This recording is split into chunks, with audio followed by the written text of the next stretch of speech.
Plot വാങ്ങിക്കുമ്പോഴല്ലോ നമ്മൾ കുറച്ച് കാര്യങ്ങൾ ശ്രദ്ധിച്ചാണല്ലോ നമുക്ക് വീടിൻ്റെ പണിക്ക് ഒരു 20-30% വരെ കോസ്റ്റ് ലാഭിക്കാൻ പറ്റും. പ്ലോട്ട് വാങ്ങിക്കുമ്പോൾ എപ്പോഴും ശ്രദ്ധിക്കേണ്ട കാര്യം എപ്പോഴും നമ്മുടെ വഴിയിനേക്കായും ഒരടി അല്ലെങ്കിൽ കുറച്ചെങ്കിലും പൊങ്ങി നിൽക്കണ പ്ലോട്ട് വാങ്ങിക്കാൻ ശ്രദ്ധിക്കണം. അപ്പോൾ എന്നാന്ന് വെച്ചാൽ നമുക്ക് ഫില്ലിങ്ങിൽ വന്ന കോസ്റ്റ് അതുവഴി ലാഭിക്കാൻ പറ്റും. പിന്നെ നമ്മൾ ശ്രദ്ധിക്കേണ്ട വേറൊരു കാര്യമാണ് അതിൻ്റെ സോയിൽ ബിയറിംഗ് കപ്പാസിറ്റി.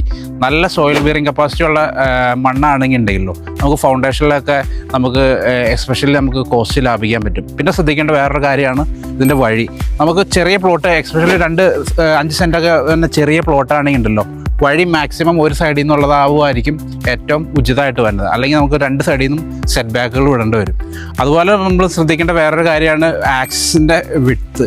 നമുക്ക് മിനിമം ഒരു 3.3 മീറ്ററെങ്കിലും വിഡ്ത്ത് കിട്ടുന്ന ആക്സ് ഉള്ള പ്ലോട്ടുകൾ സെലക്ട് ചെയ്യണമായിരിക്കും ഏറ്റവും നല്ലത്. അങ്ങനെയാണെങ്കിലാണ് നമുക്ക് കൺസ്ട്രക്ഷൻ ടൈമിലാണെങ്കിൽ വലിയ എക്യുപ്മെൻറ്റ്സും ടിപ്പർ അങ്ങനത്തെ സാധനങ്ങളൊക്കെ നമുക്ക് സൈറ്റിലേക്ക് എത്തിക്കാൻ പറ്റുള്ളൂ. അതുപോലെ പ്രത്യേകം ശ്രദ്ധിക്കേണ്ടതാണ് എൻഡ് പ്ലോട്ട് വരുമ്പോൾ നമുക്ക് തിരിക്കാൻ ബുദ്ധിമുട്ട് വരും പുറകിലേക്ക് ഇറക്കി. അപ്പോൾ അങ്ങനെ വരുമ്പോൾ നമ്മൾ തിരിക്കാൻ വേണ്ടി തന്നെ പ്ലോട്ടിൻ്റെ അകത്ത് നമ്മൾ എക്സ്ട്രാ സ്ഥലം വിടേണ്ടി വരും. അതുപോലെ തന്നെ നമ്മുടെ കോസ്റ്റിനെ അഫക്റ്റ് ചെയ്യുന്ന ഒരു ഘടകമാണ് വാട്ടറിൻ്റെ അവൈലബിലിറ്റി.